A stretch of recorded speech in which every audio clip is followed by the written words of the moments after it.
అందరికీ నమస్కారం. నేను శిరీష. ప్రస్తుతం మనతో పాటు ఉన్నారు ప్రముఖ ఆధ్యాత్మికవేత్త, జ్యోతిష్య పండితులు, సంకల్ప మందిర్ నిర్వాహకులు బ్రహ్మశ్రీ నందిబట్ల శ్రీహరి శర్మ గారు. గురుగారితో మాట్లాడదాం. నమస్కారం గురుగారు. వాగర్థావివ సంపృక్తౌ వాగర్థ ప్రతిపత్తయే జగతః పితరౌ వందే పార్వతీ పరమేశ్వరౌ.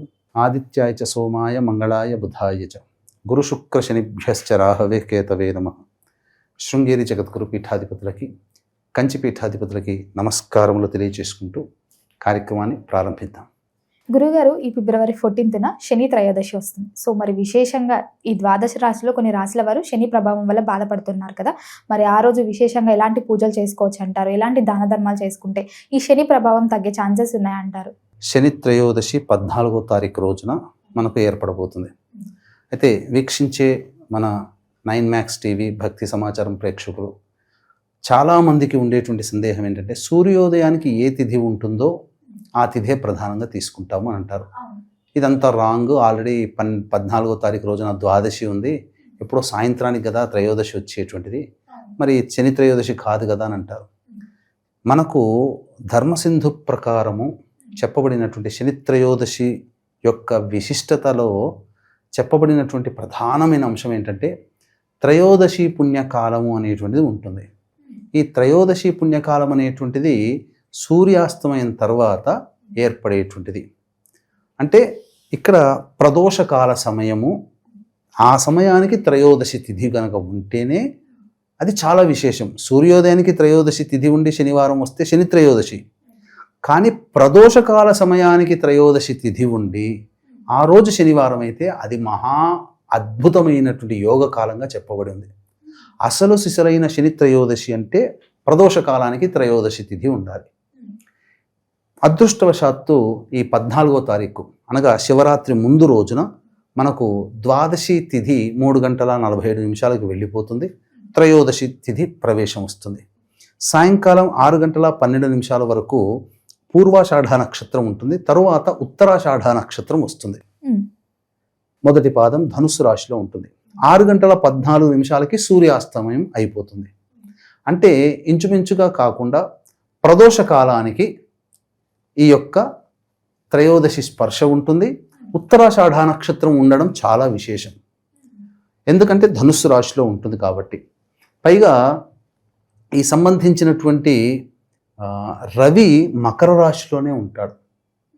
మకర రాశి సందర్భంగా ఆల్రెడీ కుంభ సంక్రమణ కూడా జరిగిపోతుంది. అప్పటికి కుంభ సంక్రమణ పుణ్యకాలం కూడా మకర రాశి నుంచి జరుగుతుంది అక్కడికి. సో ఈ సందర్భంగా ఇది అత్యంత ప్రభావవంతమైన కాలంగా చెప్పవచ్చు. ఈ రోజున 14వ తారీఖు రోజున సంక్రమణం జరుగుతుంది, శని త్రయోదశి తిథి ఉంటుంది, ఉత్తరాషాఢ నక్షత్రం. ముఖ్యంగా ఇది ధనుస్సు రాశిలో ఏర్పడుతుంది. ఈ శని ప్రభావం ఏ రాశుల వారికి ఎదుర్కొంటున్నారు ప్రస్తుతం అనంటే, కుంభ, మీన, మేషరాశి వారికి ఏలిన నాటి శని, మిథున రాశి వారికి కంటక శని, కర్కాటక, వృశ్చిక రాశి వారికి యోగ శని, సింహరాశి వారికి అష్టమ శని, కన్యా రాశి వారికి దాంపత్య శని, ధనుస్సు రాశిలో జన్మించినటువంటి వారికి అర్ధాష్టమ శని. వెరసి మేష, మిథున, కర్కాటక, సింహ, కన్య, వృశ్చిక, ధనుస్సు, కుంభ, మీన రాశుల్లో జన్మించినటువంటి వారు ఈ యొక్క శని ప్రభావానికి గురి అవుతారు. అయితే శని అంటే చాలామంది భయపడుతుంటారు. ముఖ్యంగా శని వచ్చాడురా బాబు, అనారోగ్యం వస్తుంది, ఇలా చెప్తూ ఉంటుంటారు. వాస్తవానికి శని అనేటువంటిది చాలా గొప్పదైనటువంటిదమ్మా. ఎందుకు అనంటే, వీక్షించేటువంటి 9 మ్యాక్స్ టీవీ భక్తి ప్రేక్షకులు గమనించాల్సినటువంటిది ఏంటంటే, ఇప్పుడు మీకు వివాహమైనటువంటి సమయం చూసుకోండి. ఆ సమయానికి మీకు జన్మజాతక రీత్యా, గోచార రీత్యా ఏలిన నాటి శనో, అష్టమ శనో, అర్ధాష్టమ శనో, కంటక శనో, యోగ శనో, దాంపత్య శనో ఉంటుంది ఖచ్చితంగా. అందుకే రుణానుబంధ రూపేణ పశుపత్ని సుతాలయ అన్నారు. రుణం ఉంటేనే భార్య లేదా భర్త, సంతానము, డబ్బు, గుళ్ళు కట్టించే యోగ్యత. ఇవన్నీ రుణం ఉంటే తప్ప కావమ్మా. ఇప్పుడు మీరున్నారు, నేనున్నాను, గుడి కట్టగలుగుతామా? ఎవరికో ఒకరికి వస్తుంది అది యోగ్యత. అలాగే మనం ఎంత సంపాదించినా మన చేతిలో నిలవాలన్నా కూడా పూర్వజన్మ పుణ్యం ఉంటేనే. మంచి భర్త, మంచి భార్య, మంచి సంతానం కలగాలన్నా పూర్వజన్మ పుణ్యమే. ఇవన్నీ కూడా కర్మబంధాన్ని కలగచేసేవాడు శని భగవానుడు. కాబట్టి వివాహం కావట్లేదని బాధపడే వాళ్ళకి, మాకు సంతానం కలగట్లేదని బాధపడే వాళ్ళకి ఈ శని ప్రభావం ఉన్నప్పుడే వివాహము, సంతానం ఇవన్నీ కలుగుతాయి. ఎందుకంటే కర్మబంధం. ఇవన్నీ కూడా పూర్వజన్మ కర్మానుసారం భార్య లేదా భర్తగా సంతానంగా వస్తారు. ఇది అద్భుతంగా గ్రహించుకోవాలి. ఇది తెలియకుండా చాలామంది శని అనగానే భయపడిపోతుంటారు. ఎందుకు భయపడిపోతుంటారు చెప్పమంటారమ్మా? చాలామంది అంటే ఈ శని ప్రభావానికి గురైనప్పుడు అనారోగ్య సమస్యలు వస్తాయి, డబ్బుని నష్టపోతారు, రుణాలు చేయాల్సిన పరిస్థితి వస్తుంది, వాళ్ళకి ఇవ్వాల్సిన డబ్బులు ఎవరు ఇవ్వరు, పైగా కింద వాళ్ళతోని మాటలు పడాల్సి వస్తుంది, ఉద్యోగాలు కోల్పోతారు, వ్యాపారాలు నష్టం వస్తాయి. ముఖ్యంగా ఏ పని చేసినా అన్నీ దగ్గర దాకా వచ్చి వెనక్కి వెళ్ళిపోవడము, ప్రతిదీ కూడా స్లోగా మూవ్ అవుతూ ఉండడము, ప్రతి పని కూడా అలాగే ఇష్టం లేని చోటికి బదిలీ అవుతుండడం, ఇవన్నీ ఎడబాటు, భార్యాభర్తల మధ్య ఎడబాటు. నలదమయంతులకి పాండవులకి శని ప్రభావం ఉన్నప్పుడే వాళ్ళు అడవులో బాట పట్టారు, రాజ్యభ్రష్టులు అయ్యారు, నలదమయంతులు విడిపోయారు. దశరథుడు శని ప్రభావం వల్లనే ఎన్నిసార్లు రాక్షసులతో యుద్ధం చేసినా గెలవలేకపోయాడు.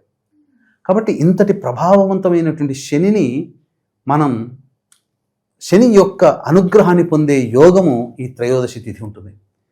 అంటే శని భగవానుడు నిష్పక్షపాతి, ఆయన చేయాల్సింది డ్యూటీ ఆయన ఖచ్చితంగా చేస్తాడు.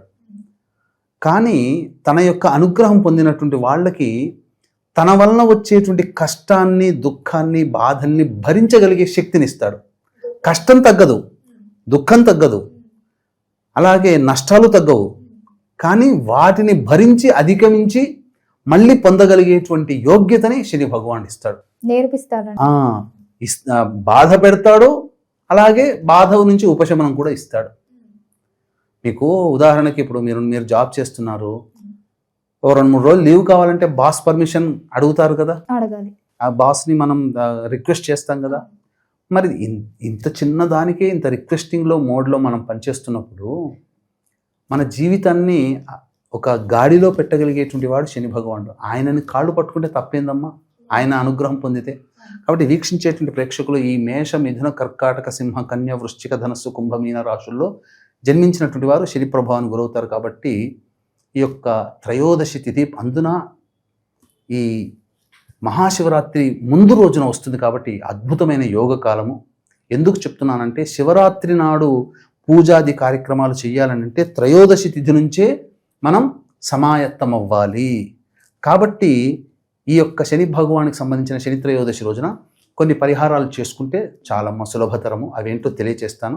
అయితే వీక్షించేటువంటి ప్రేక్షకులకి ఈ మహాశివరాత్రి సందర్భంగా అత్యంత మహిమాన్వితమైనటువంటి సుప్రసిద్ధ పవిత్ర కాశీ క్షేత్రములో, కాశీ గర్భాలయానికి ప్రాంగణంలో మీ జాతకరీత్యా కలుగు అన్ని రకాల సమస్యల నివారణకి శివరాత్రి రోజున రుద్రపారాయణము, రుద్రాభిషేకము, తదనంతరం 17వ తారీఖు రోజున సూర్యగ్రహణం వస్తుంది. కాబట్టి ఈ యొక్క సూర్యగ్రహణం సందర్భంగా వృషభ, మిథున, కర్కాటక, సింహ, తుల, వృశ్చిక, ధనుస్సు, వృశ్చిక, మకర, కుంభమీన రాశిలో జన్మించిన వారికి గ్రహణ దోషం ఏర్పడుతుంది. కాబట్టి గ్రహణ దోష నివారణార్థమై 17వ తారీఖు అమావాస్య రోజున మధ్యాహ్నం 3 గంటలకి గ్రహణ దోష నివారణ పూజలు, హోమాలు, చండీ హోమము, మృత్యుంజయ హోమం, రుద్రహోమం, సుదర్శన హోమం, శని దోష నివారణ పూజల హోమాలు కూడా జరిపించడం జరుగుతుంది.